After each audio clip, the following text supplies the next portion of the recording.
Kenzo show has its first guest. We have former Bay Area News Group reporter, now San Francisco Standard beat writer, Danny Emerman. Man, JoJo, it's the absolute honor of a lifetime. Kenzo, I really appreciate it. You guys have been crushing it. I really am honored to be your first guest. Thank you. Glad to have you on. Glad Thanks to for have you coming as our on. first guest. Exactly. Couldn't ask I'm for a just here better to guest. observe. I hope you guys don't ask me anything. I'm just here to watch, really. Really, I wanted to ask you about another. It seems like we've seen this game 20 times where the Warriors are hanging in it. Other team hits some shots. Steve Kerr goes up there and says, "We played hard, just couldn't hit shots." Is he lying? Is he lying? No, he's not Obviously lying. not. They're trying. It's just not working. There's only so much you can do, and you don't have Jimmy Butler, you don't have Steph Curry, you don't have who else did they not have tonight? They actually had more of their guys tonight, but it still didn't really. They came up short. Wasn't enough. Yeah, man. I think this game told me more about the Cavs than it did about the Warriors. Was not impressed by Cleveland. I've watched a little bit of them since they got Harden, but it's been so in and out with Allen too that it hasn't really been worth watching too much. Yeah. Listen, the Warriors like to throw around the term front runners a lot. Yeah. James Harden, Dennis Schroeder, some of the other guys I'm not a huge fan of.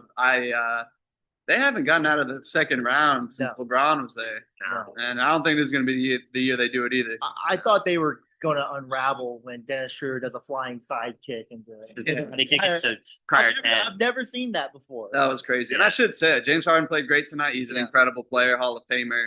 Just got to do it in the playoffs. And maybe this is the year, but I wouldn't stake my mortgage on it. We just watched the Celtics play in Boston a few weeks ago.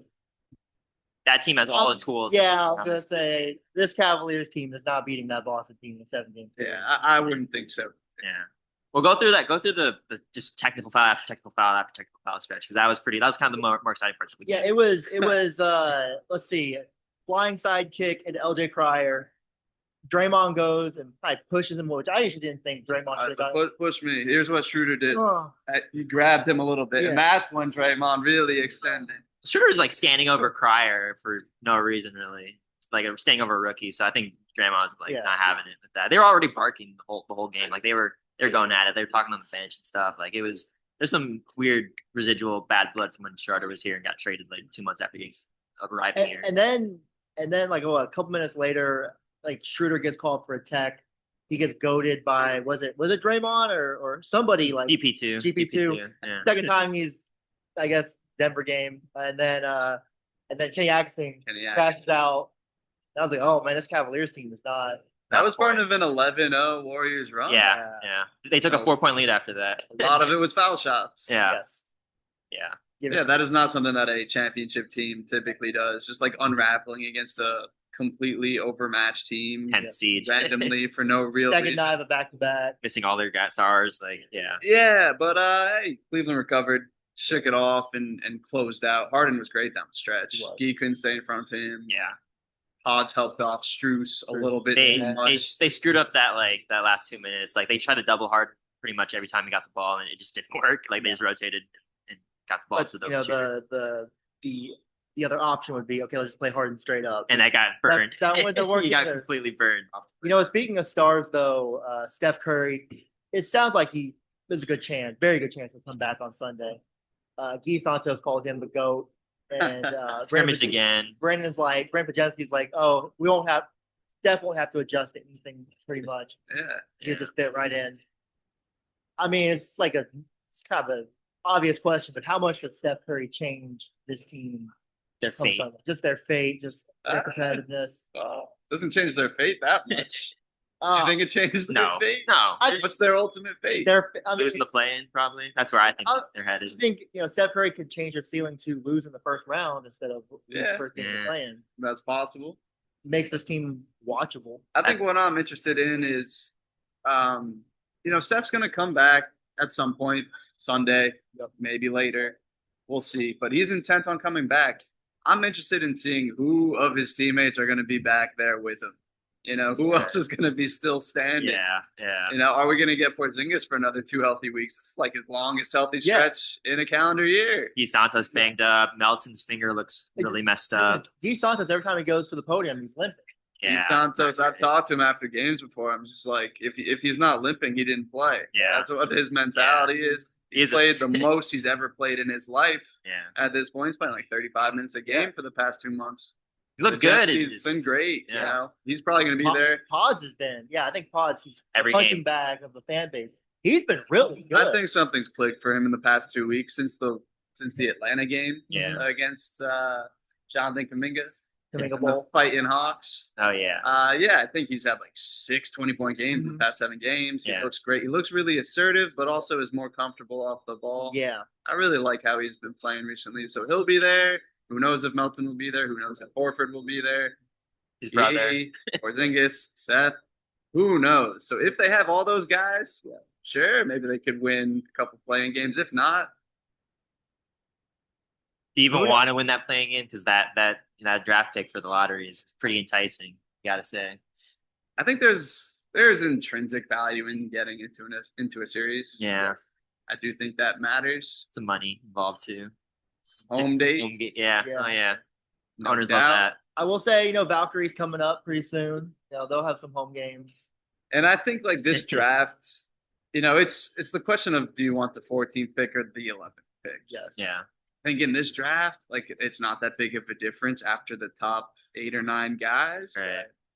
I use this cool tool that just got launched today called Drafter. Oh, I thought you were talking about I thought we were. The other check out Draft Baller. Draft Baller, yeah. It's very neat. I like their big board a lot. Statistical player comps, which is pretty cool. Like they compare the stats in college to players that like actually had those stats in the past. Yeah, for Draft Baller. Let's say they get the 12th pick in the draft. Let's say they get that. Danny, who do you like?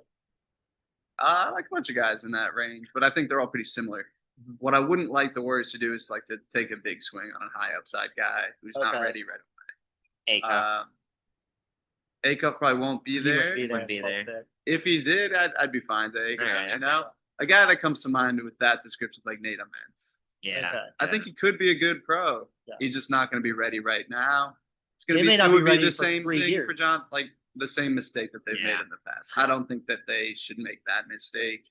Again, I think that'd be silly. What about you, Kenzo? Who do you like? I like Yaks the Axe. I feel like he fits a lot of what they want to do. He's a little older, so like that's like if you want the more ready prospect. I don't know how high his ceiling's actually going to be, but he's a winning player. He's still in the tournament, so I like Yaks the Axe. Yaks the Axe. I like the nickname. I like the player. He's in Jonathan Kuminga's draft class. That wow. That changes a lot of opinions for some people. He's but already ready. I guess for me, if he falls, I think Braden Burry I've seen him go anywhere from like 5 to like 12. Steve Kerr might be Steve Kerr's guy in Arizona Wildcat. Yeah. I watched him destroy Arthur Reardon in last year's state championship game. That was man. Cool. Yeah. I don't think he has the highest ceiling in the draft, but he's 6'4", 220. I think you could bring him in. He'll play immediately. He'll be a scorer that this team really needs. Yeah. I guess closing thoughts of just assuming Steph comes back either Sunday or Tuesday against the Kings. What are the next few weeks like for the Warriors? Well, I didn't expect to do draft talk tonight, but since you got me started, the next few weeks for the Warriors will probably be quick, and then it'll be a lot of draft prep. And I think one of the things to think about with this draft is the way the Warriors roster is set up, how top heavy they are with Jimmy and Steph's salary, with Draymond likely coming back.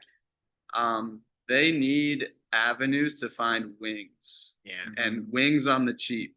Yeah. And I think the draft is the easiest path to get in there. Especially because Moses is also done probably for most of next season. Like really, yeah. And so is Jimmy.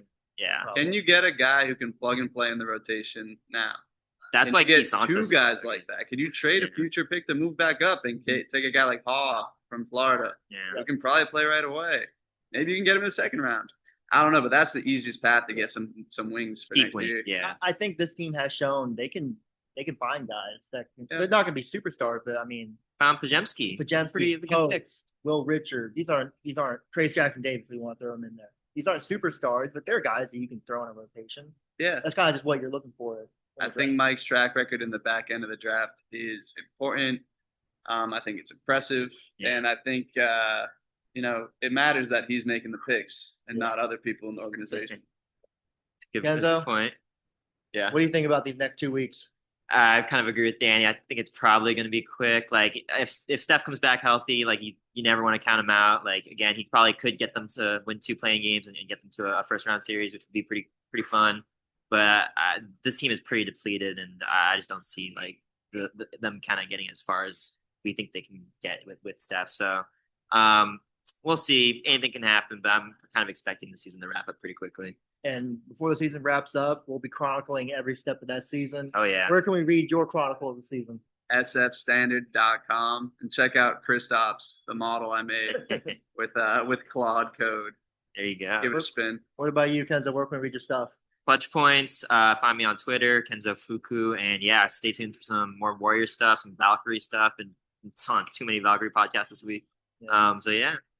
And you can find me on the San Jose Mercury News and East Bay Times Bay Area News Group. That has been episode number 10 First, of the Kenzo and Kenzo Show. How did I with get Danny Emerman.